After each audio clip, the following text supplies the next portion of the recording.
जो रोगन का ये मानना है कि इस्लाम मकाशव ने 100% ये फाइट हारी है और अलेक्जेंडर वोल्कानोव्स्की को इस समय होना चाहिए था यूएफसी का लाइट वेट चैंपियन। और वो पूरी तरह से कन्विंस थे कि अलेक्जेंडर वोल्कानोव्स्की ने ये फाइट जीती। तो अगर आप सबको जो रोगन के बारे में नहीं पता है तो जो रोगन को आपने यूजुअली यूएफसी की कॉमेंट्री में देखा होगा, और ये कॉमेंट्री करते हैं यूएफसी के फाइट्स की, और ये एमएमए और यूएफसी की दुनिया में एक बहुत ही जाना माना नाम है जो रोगन। और साथ ही साथ जो रोगन एक्सपीरियंस नाम से इनका एक पॉडकास्ट भी चलता है जो कि दुनिया का सबसे बड़ा पॉडकास्ट है, और वहीं पर उन्होंने ये बोला है कि इस्लाम मकाशव ने ये फाइट हारी है और उनके हिसाब से अलेक्जेंडर वोल्कानोव्स्की को अभी ये फाइट जीतनी चाहिए थी और वो होने चाहिए थे लाइट वेट चैंपियन, मतलब कि वो डबल चैंप होने चाहिए थे अलेक्जेंडर वोल्कानोव्स्की इस समय तक। तो देखिए, सब लोगों का अपना ओपिनियन होता है और हर इंसान अपने ओपिनियन पे एंटाइटल्ड होता है, वो अपना ओपिनियन दे सकता है इस फाइट पे। लेकिन यहाँ पर जो रोगन का ऐसा सडनली आके ये कहना कि ये फाइट पूरी तरह से 100% कन्विंस थे कि अलेक्जेंडर वोल्कानोव्स्की ने जीती है, तो ये काफ़ी सारी डिबेट स्ट्राइक आउट कर रहा है और लोग इसके ऊपर अब और ज़्यादा डिबेट करने लग गए हैं कि कौन से फाइटर ने फाइट जीती थी और किसने कितना डोमिनेट करा था, कौन से राउंड में क्या क्या हुआ था। तो उसी बारे में हम इस वीडियो में भी बात करने वाले हैं। तो यार, सबसे पहले मैं आप सबको ये बता देता हूँ कि मुझे क्या लगता है इस फाइट का डिसीजन कैसा होना चाहिए था। तो डेफिनेटली मैं ये जो डिसीजन आया है इससे अग्री नहीं करता हूँ, लेकिन मैं खुद अगर ये डिसीजन देना होता मुझे तो मैं इस्लाम मकाशव को ही विनर बनाता। लेकिन मैं ये यूनानिमस डिसीजन नहीं रखता, एक स्प्लिट डिसीजन रखता और स्पेशली इस पे एम्फेसिस देता कि ये बहुत ही क्लोज फाइट। देखो यार, फोर्थ और फिफ्थ राउंड को छोड़ के बाकी जो फर्स्ट, सेकंड और थर्ड राउंड थे ये बहुत ही ज़्यादा रेजर क्लोज राउंड्स थे और इसमें कोई भी फाइटर किसी की भी तरफ भी जा सकती थी फाइट। और ये फिर एकदम डाउन होके एकदम एट द लास्ट आता है एक बंदे की प्रेफरेंस से जो कि फाइट जज कर रहा है, और वो जजेस की लास्ट प्रेफरेंसेस पे आता है कि जजेस को वो कौन सा जज किस चीज़ को ज़्यादा वैल्यू करता है। क्या वो नॉकडाउन को ज़्यादा वैल्यू करता है या टेक डाउन को ज़्यादा वैल्यू करता है? क्या वो कंट्रोल टाइम को ज़्यादा वैल्यू करता है या पंचेस लैंडेड पे ज़्यादा वैल्यू करता है? क्या टेक डाउन होने पे वो ज़्यादा वैल्यू करता है या टेक डाउन से उठ जाने वाले फाइटर्स को भी कुछ जजेस फाइट पॉइंट्स देते हैं? तो इतनी क्लोज जब राउंड्स निकलते हैं तो ये यार देखो पर्सनल प्रेफरेंसेस पे ही आ जाता है कि कौन सा जज या कौन सा इंसान जज कर रहा है उस फाइट को। तो यार ये सब तो हो गई कि मैच में बातें, मैच की जो टेक्निकल बातें थी उसके बारे में बताया।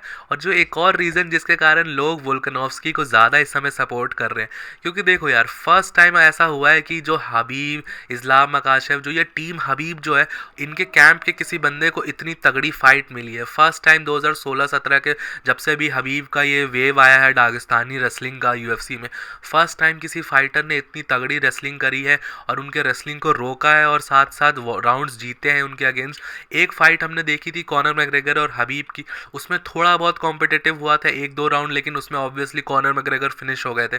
लेकिन उसके बाद से हमने किसी भी फाइट्स में कहीं पे भी ये नहीं देखा कि कोई Dagestani fighter high profile fight में इतना स्ट्रगल कर रहा हो जितना कल इस्लाम मकाशव ने स्ट्रगल करा। और जो ये पिछले 4-5 सालों से रेसलर वर्सेस स्ट्राइकर का जो ये नैरेटिव चलता था उसमें हमेशा से रेसलर्स ने डोमिनेट करा है पिछले 5-6 सालों से स्ट्राइकर्स के ऊपर, और फाइनली अब जाके किसी स्ट्राइकर ने फाइनली एक अच्छी फाइट पुटअप करी है इस्लाम मकाशव के अगेंस्ट। तो ऑब्वियसली देखो यार, एक होता है इंसान का जो साइकोलॉजी होती है, उसमें अंडरडॉग सपोर्ट का साइकोलॉजी होता है। जब भी कोई अंडरडॉग अच्छा परफॉर्म करता है तो सबको उसका सपोर्ट चाहिए होता है, सब लोग उसको सपोर्ट करते हैं। क्योंकि आप अगर देखो तो फाइट से पहले कोई भी अलेक्जेंडर वोल्कानोव्स्की को चांस भी नहीं दे रहा था। इनफैक्ट मैं अपने चैनल का भी बताऊं तो मैंने यहाँ पर एक वोटिंग करवाई थी जिसमें 73% लोगों ने ये बोला था कि अलेक्जेंडर वोल्कानोव्स्की हार जाएंगे फाइट को और इस्लाम मकाशव विनर होंगे। तो यही देख लो, अब जाके जब अलेक्जेंडर वोल्कानोव्स्की ने अपना प्रूव कर दिया था, बहुत सारे लोग बोलने आ गए कि हाँ भाई उन्होंने जीता था, उन्होंने ये नहीं जीता था। तो ये सारी चीज़ें अब बात की बात है, जब सपोर्ट करना था और सब दिखाना था तब तो बहुत कम लोग उनको डाउट कर रहे थे और सारे लोग यही बोल रहे थे इस्लाम मकाशव बहुत ईजिली विक्ट्री निकाल लेंगे। क्योंकि देखो ऑब्वियसली लोग ऐसा सोचेंगे भी क्योंकि इस्लाम मकाशव बहुत ही तगड़ा और बहुत ही हाई लेवल फाइट्स में इन्वॉल्व रहता था और आज तक कभी भी उसने इतनी एडवर्सिटी नहीं झेली। फिफ्थ राउंड उसने फर्स्ट टाइम अपने कैरियर में खेला और जो कि वो हार चुका था फिफ्थ राउंड को। यही इससे थोड़ा डिसअपॉइंटेड जरूर थे इस्लाम मकाशव के फाइट फैंस भी कि इतनी ज़्यादा एडवर्सिटी कैसे झेलनी पड़ गई। लेकिन साथ ही साथ हमें तारीफ करनी होगी यहाँ पर अलेक्जेंडर वोल्कानोव्स्की को, क्योंकि उन्होंने लेके गए इस्लाम मकाशव को डीप वाटर्स में फिफ्थ राउंड तक और अपने आप को प्रूव करा भाई कि मेरी डिफेंसिव ग्रैपलिंग भी है। और बहुत सारे लोग जो डरते थे आज तक दागिस्तानी फाइटर्स को से और इस्लाम मकाशव को इनविंसिबल समझने लग गए थे बहुत सारे लोग चार्ल्स ओलिवेरा की फाइट के बाद से, तो शायद से अब बहुत सारे डाउट्स लोगों के क्लियर हुए होंगे कि नहीं भाई, अगर आप फाइट में अच्छे से प्रिपेयर करोगे और कोई भी स्टाइल को क्रैक किया जा सकता है। कोई भी UFC fighter undefeated invincible invincible हमेशा नहीं रह सकता है, और फाइनली कोई ना कोई फाइटर ज़रूर आएगा जो कि उससे बेटर होगा, और वो हमें प्रूव करके दिखाया अलेक्जेंडर वोल्कानोव्स्की ने इस फाइट। और जो इसका डिसीजन की बात है यार, तो देखो मेरे हिसाब से डिसीजन बस ये चेंज होना चाहिए था कि ये स्प्लिट डिसीजन होना चाहिए था एटलीस्ट, यूनानिमस तो ये किसी तरीके से नहीं था। और 49-46 जो जजेस ने इसको स्कोर करा है, इतना बुरा भी वोल्कानोव्स्की ने नहीं खेला। वोल्कानोव्स्की ने बहुत क्लोज फाइट दी, और क्लोज डिसीजन देना चाहिए था यूएफसी को, इतना वन साइडेड डिसीजन नहीं देना चाहिए था। और रही बात इसके डिसीजन की, तो हाँ देखो भाई, इस्लाम मकाशेव ने ऑब्वियसली ये फाइट जीती है। लोग वोल्कानोव्स्की ने नई नई चीज़ें करी उसको ज़्यादा देख रहे हैं, लेकिन इस्लाम मकाशेव ने भी स्ट्राइकिंग में बहुत अच्छा काम किया है। लोग इसको ओवरलुक कर रहे हैं और ये नहीं देख रहे हैं कि इस्लाम मकाशेव की जब स्ट्राइकिंग रेसलिंग उतनी नहीं काम करी, तो उन्होंने स्ट्राइकिंग के बलबूते भी ये फाइट जीत ली किसी न किसी तरीके से, जो कि अपने में भी एक बहुत तारीफ करने वाली बात। और इससे ये भी कहा जा सकता है कि भाई इस्लाम मकाशेव भी बहुत ही वेल राउंडेड फाइटर है, और वो डेफिनेटली अभी बेल्ट को होल्ड करना डिजर्व करता है।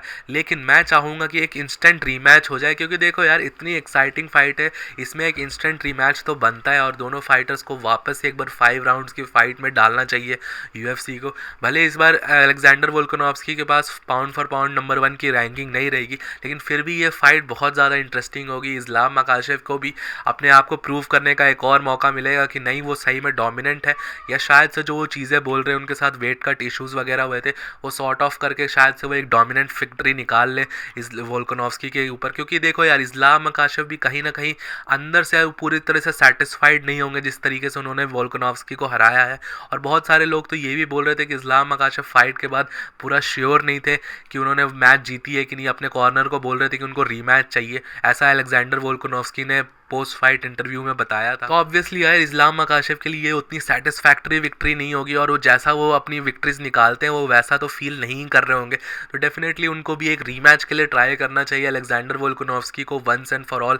ये चैप्टर क्लोज कर सकते हैं ये यूएफसी भी, अलेक्जेंडर वोल्कानोव्स्की भी और इस्लाम मकाशेव भी रीमैच करके। तो आपका इसके ऊपर क्या ओपिनियन है, आप मुझे नीचे कॉमेंट करके बता सकते हो कि रीमैच होना चाहिए कि नहीं। और ऐसी ही यूएफसी की वीडियोज़ हिंदी में देखना पसंद है, डिस्कशन डिबेट वीडियोज़, तो प्लीज़ इसको ज़रूर से सब्सक्राइब कर देना इस चैनल को। आप सबने बहुत अच्छा सपोर्ट दिखाया पिछले कुछ दिनों में, तो ऐसे ही सपोर्ट बना के रखना चैनल को। जल्दी से 1000 सब्सक्राइबर्स क्रॉस कर। टॉपिक से रिलेटेड और भी बहुत सारी वीडियोस मैंने बनाई है, तो तुम यहाँ पे क्लिक करके उनको चेकआउट कर। और अगर वीडियो पसंद आई है तो इसको लाइक भी करना, चैनल को सब्सक्राइब कर देना। टिल देन मिलता हूँ आप सबको नेक्स्ट वीडियो में। Bye bye.